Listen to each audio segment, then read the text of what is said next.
is good, YouTube?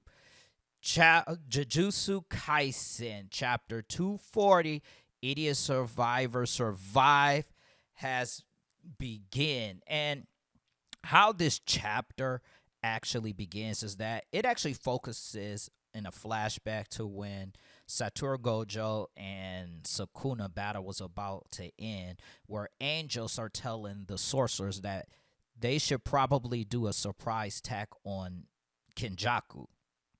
And Angel shows her concern that even if the fight between Sukuna and Gojo ends and Satoru Gojo loses, that Kenjaku might end up ambushing the sorcerers after Gojo loses. And Hikari had responded by saying that because Kenjaku knows that the sorcerer have their hand full with Sukuna, that he's less likely to attack, which Angel responds that the sorcerers can barely beat Sukuna.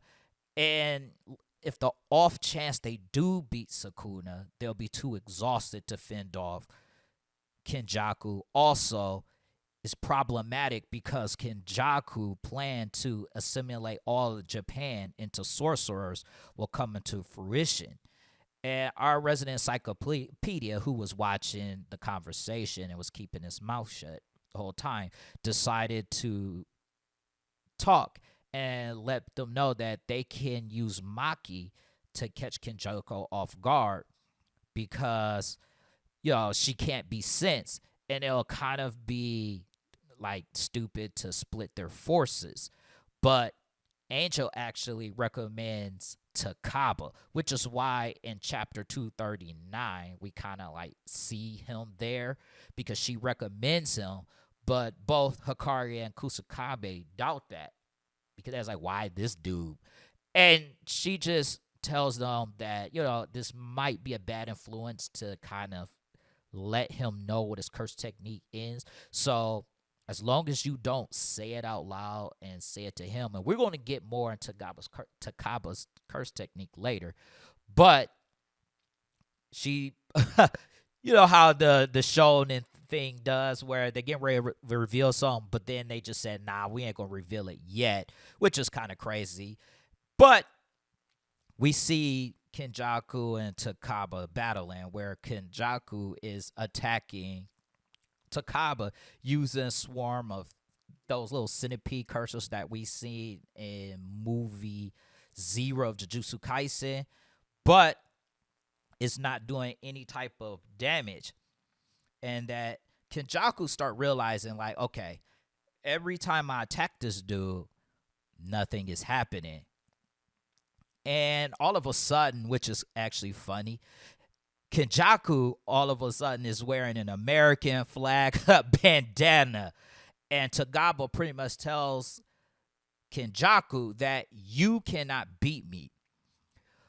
And Kenjaku starts to analyze Takaba's curse technique, and he starts to realize that Takaba is pretty much reality warping. So anything or any phenomenon that he can think of using his imagination, he forcibly creates it, which is why his curse technique is called comedian, because anything he can think of or whatever, he can create it. And Kenjaku realizes that even with his 1,000 years of experience and knowledge, it will be useless against him. And Kenjaku is surprised that a player like Takaba actually exists. But he believes there must be a weak point because all curse techniques have weaknesses. And the two begin talking about the jokes that Takaba normally says, where he tells Kenjaku that Kenjaku face looks like it's a make me laugh face. And they have like a little thing where Kenjaku looks like on the side, it says make me laugh. And Takaba says that he will make Kenjaku laugh with this one shot gag where he talks about he was talking about sitting in a room and it's like, don't marry me, and it's none of your business, or I don't want you as my Wi-Fi. It was something like that. But Kenjaku is obviously not amused to it. And the two of them start talking about his joke. And I like the fact that they did this because the scene actually shifts to Kenjaku acting like a judge while he's breaking down Takaba's latest jokes. And he tells Takaba, unlike Haranashi-san's gag of, if I pull out my spine, which is the set point, I can't stay standing, which is the punchline. He says Takaba lacks the lead and the punchline to convey what his message was. And as we see, this actually affects Takaba a lot because when you understand his jokes logically and you break it down logically, that kind of affects Takaba. And the scene switch backs to Kenjaku kind of like sucker punching me, and it actually hit. He landed a solid hit. And Kenjaku is telling him, oh, I figured out the conditions for his cursing. And it's his confidence. As long as Takaba is confident in himself and he has certainty, then it will manifest itself. Comedian will activate. It's a passive curse technique. That's what it looks like to me. It's like a passive curse technique. And that's actually pretty sweet that each technique is different because that's pretty ingenious to me. And Takaba calls Kenjaku amateur because he's actually mad. And he just says that it doesn't matter if Kenjaku finds her funny. As long as the audience finds it funny, that's all that matters. He then challenges Kenjaku to a if you laugh, you lose. And they start making funny faces. And I actually like that because Kenjaku, unlike Sukuna, actually is playing along with what Takaba is doing. And he's also revealing his real brain or his real self because he's actually a brain. So he's revealing his real self. And when he did that, Takaba ended up laughing, losing the challenge.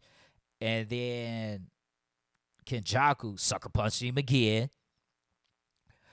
And that's when we start seeing that Takaba is losing his cool. And he's starting to think that maybe Kenjaku is funnier than him, and he starts trying to encourage himself by saying it's all right, he's funny, but he starts losing more confidence when he sees that Hosonoki dead body right in front of him, and he starts to see that Kenjaku is now looking at him menacingly, and Kenjaku's literally telling him, what's wrong, aren't you supposed to laugh, aren't you the comedian?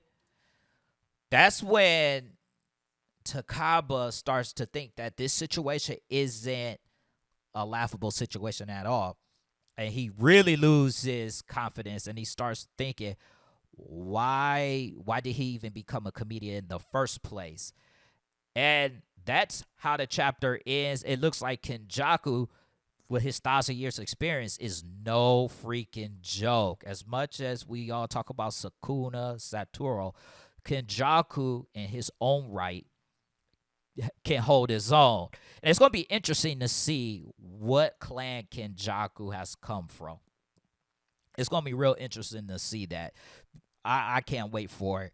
But if you guys enjoy Real Ninja Reviews content, I would appreciate if you hit that like button, hit that subscribe button. And I will catch you guys on the next video. Peace out, y'all.